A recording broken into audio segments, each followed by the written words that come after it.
conciencia del pueblo colombiano como lo necesita y lo requiere para progresar en verdad. Estar en la lucha política no solamente implica el luchar por los derechos de aquellos que suelen ser excluidos de la sociedad, sino que muchas veces cuando se tocan intereses económicos, la protección de la propia vida también es parte de esa lucha. Y es que lamentablemente esa no fue la suerte con la que corrió una de las personas que pasó a la historia de la política colombiana.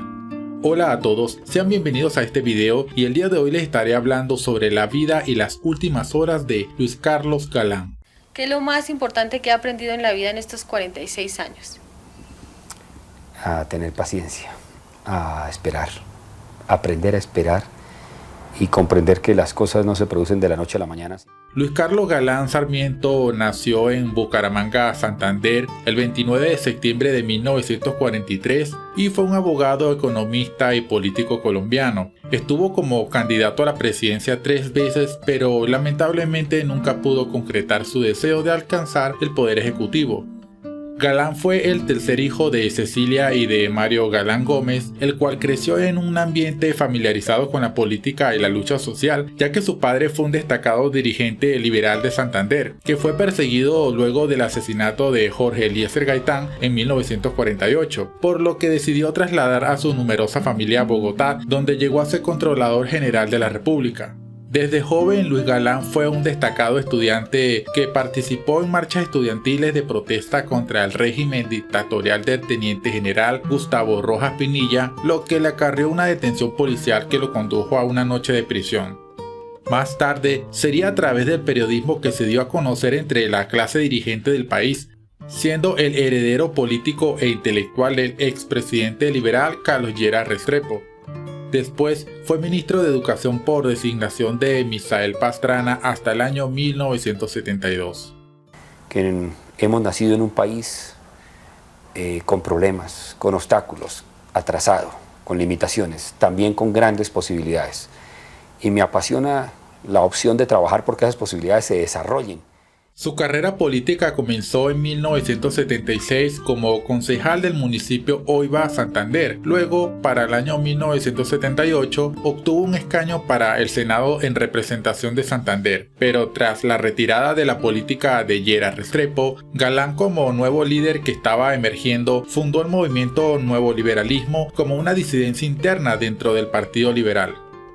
En el año 1982 fue su primera participación en unas elecciones a la presidencia de Colombia, donde se cuenta que en plena campaña electoral Galán anunció públicamente la expulsión de su movimiento al candidato de la Cámara de Representantes por Antioquia, Jairo Ortega, y a un desconocido Pablito Escobar, por causa de las acusaciones que tenía este último de estar involucrado en el narcotráfico. No obstante, ambos lograron ser elegidos para sus puestos.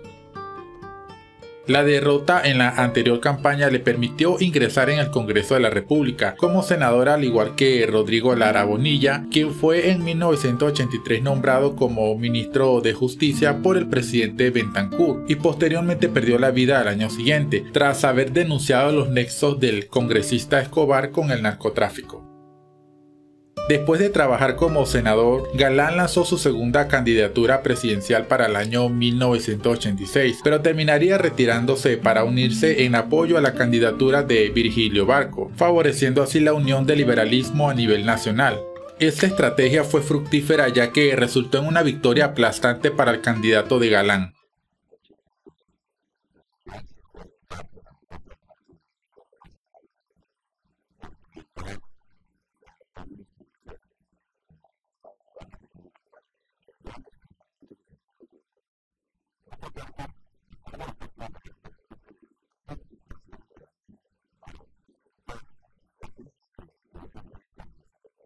Para el año 1987, Galán regresó al Partido Liberal Colombiano, del que se había declarado disidente, para realizar una consulta popular para que las bases escogiesen a su candidato preferido, y no como se hacía antes, que se escogía a dedo según el capricho de los líderes liberales. Y después del resumen que hizo el doctor Turbay Ayala de los argumentos a favor y en contra de la consulta, no creo que sea necesario abundar en consideraciones sobre esos aspectos de la consulta popular.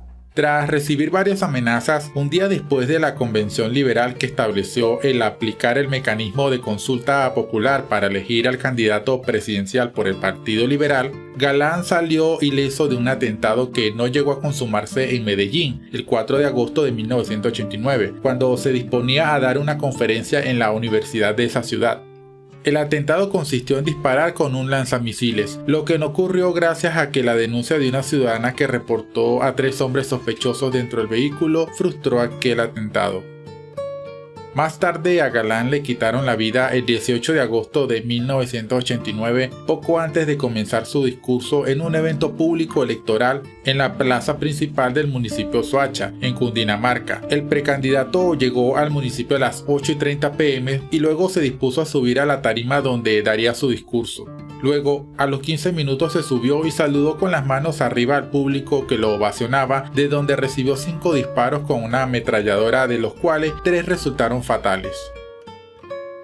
Los autores materiales del delito fueron Jaime Eduardo Rueda Rocha y Enrique de Jesús Pérez, bajo las órdenes del líder del cartel de Medellín. Inmediatamente fue llevado al hospital Bosa con vida y consciente, pero después fue trasladado al hospital de Kennedy en Bogotá, donde murió a pesar del esfuerzo de los médicos.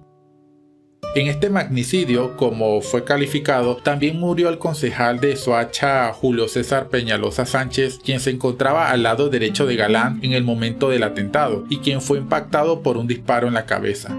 Asimismo, también murió días después Santiago Cuervo, quien era miembro de la escolta de Galán y quien también recibió impactos de balas. Con el tiempo se logró establecer que Galán fue víctima de un plan elaborado de manera perfecta y en el que estuvieron involucrados muchísimos personajes importantes del país. Para empezar, el expediente demostró que el político sufrió un cambio en su esquema de seguridad días antes de su llegada al municipio. Nada de lo que se había supuestamente planificado salió para Galán, terminó siendo objeto del engaño y finalmente cayó en la trampa. En ese momento la sociedad colombiana estaba pasando por un momento difícil de su historia. El terror que sembraron los carteles no tuvo límites, ya que seas político, periodista, cantante, futbolista o lo que sea. Si interferías en sus pasos, acababan contigo como sea. La muerte de Galán generó como consecuencia un gran impacto en la población, ya que para ese momento contaba con un amplio registro de apoyo de un 60% aproximado, por lo que estatuas en su memoria fueron levantadas. A su sepelio asistieron más de 1 millón de personas de toda tendencia política. Luego su sucesor, César Gaviria, ganó las elecciones en 1990.